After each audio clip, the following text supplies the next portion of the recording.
आइए बात करते हैं इस वीडियो में भगवान हनुमान जी को कौन कौन सी शक्तियाँ प्राप्त की। नंबर 1, सूर्यदेव ने भगवान हनुमान को अपने तेज का 100वां अंश दिया था। इस वरदान को प्राप्त करने के बाद हनुमान जी के सामने कोई अन्य भक्त नहीं टिक सकता था।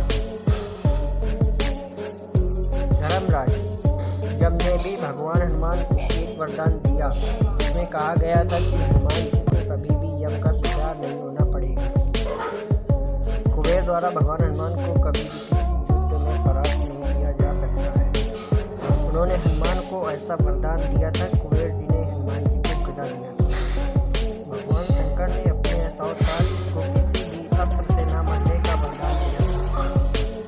इंद्र के प्रहार से बजरंगबली का नाम हनुमान पड़ा था। ब्रह्मास्त्र के प्रहार से जब हनुमान जी मूर्छित हो गए उसके बाद इंद्र ने हनुमान जी को यह वरदान दिया था कि इनके वज्र से हनुमान जी पर भविष्य में कोई असर नहीं पड़ेगा।